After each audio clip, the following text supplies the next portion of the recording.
दोस्तों राधे राधे। आप सभी का स्वागत है आपके अपने चैनल भक्ति के कई रंग में। चलिए शुरू करते हैं बांके बिहारी के चमत्कार की घटना। मेरठ शहर में एक विनीत नाम का कारोबारी रहता था। उसका हीरो का बहुत बड़ा कारोबार था, लेकिन उसे अपनी शान शौकत पर बड़ा घमंड था। वह हमेशा शराब पिया करता था। उसकी भगवान और धर्म कर्म में कोई दिलचस्पी नहीं थी, लेकिन उसकी पत्नी सुधा बहुत ही अलग स्वभाव की थी। वो बांके बिहारी की परम भक्त थी और उसका एक नियम था, वो हर महीने वृंदावन जाकर बांके बिहारी के दर्शन किया करती थी। यह बात विनीत को बिल्कुल पसंद नहीं थी, इसलिए वह अपनी पत्नी को हमेशा बुरी भली सुनाता था, लेकिन वो हमेशा मुस्कुराकर बातों को टाल देती थी। इसलिए उनका दाम्पत्य जीवन ठीक ठाक चल रहा था। एक दिन जब विनीत घूम फिरकर घर वापस लौटा तो उसने देखा उसका घर फूलों से सजा हुआ है। चारों तरफ रौनक ही रौनक है और बहुत सारे लोग आए हुए हैं।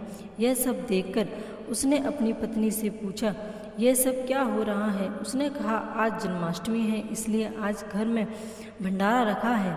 यह सुनकर वह और गुस्सा हो गया, पर घर में इतने सारे लोग थे इसलिए कुछ बोल नहीं सका।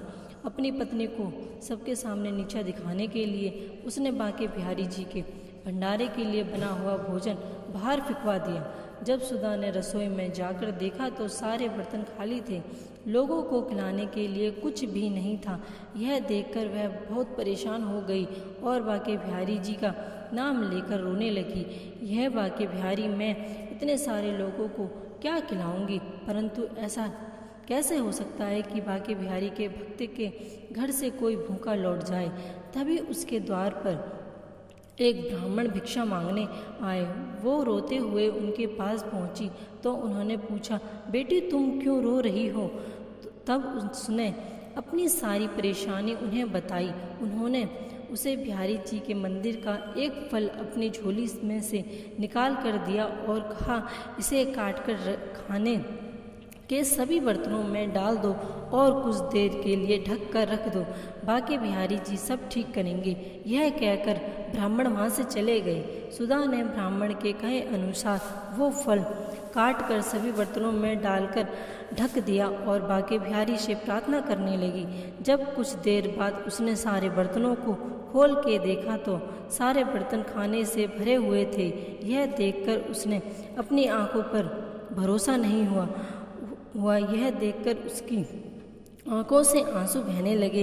उसने घर आए सब लोगों को खाना खिलाया। सबको खाना बहुत पसंद आया और बांके बिहारी जी का भंडारा अच्छे से पूरा हो गया। धीरे धीरे समय बीतता गया, लेकिन विनीत का स्वभाव में कोई परिवर्तन नहीं आया, बल्कि उसकी गलत कामों में रुचि और बढ़ गई। इधर सुधा की भक्ति बांके बिहारी के प्रति और बढ़ गई। ऐसे ही एक साल बीत गया। अब कान्हा जी का जन्मदिन आने वाला था, इसलिए सुधा ने बड़ी मेहनत से बांके बिहारी जी के लिए एक पोशाक बनाई।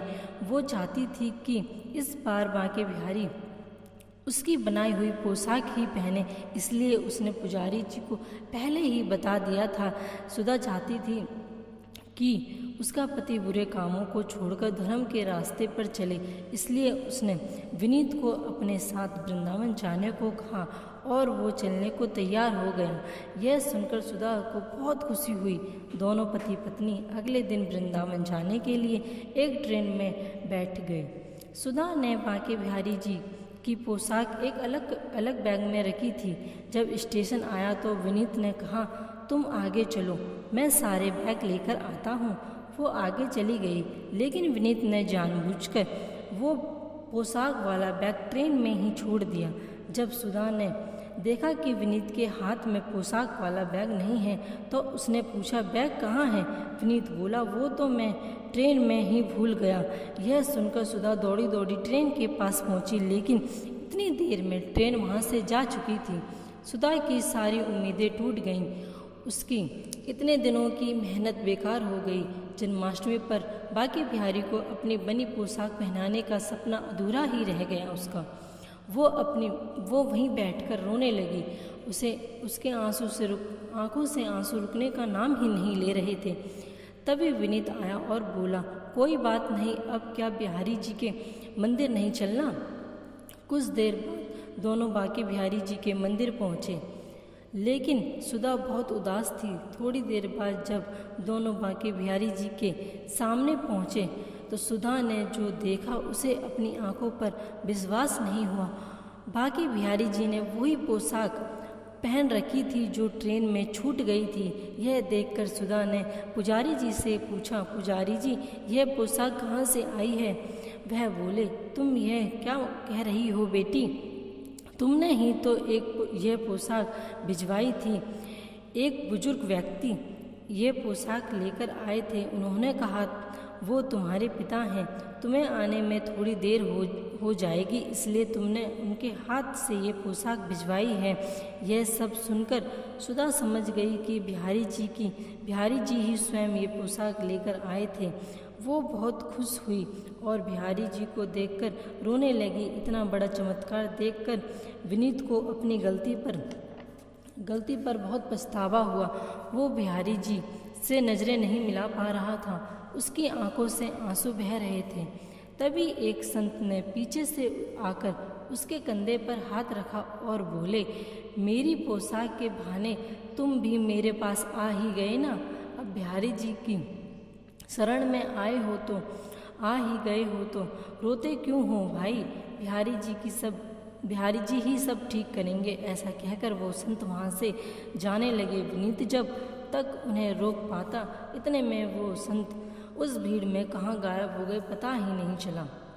दोस्तों कहते हैं ना, बिहारी जी की लीला का तो कुछ पता ही नहीं, कब किस पर किस प्रकार कृपा कर दें। अगर आपको मेरी ये वीडियो पसंद आई हो तो प्लीज़ मेरे चैनल को सब्सक्राइब और लाइक कीजिए।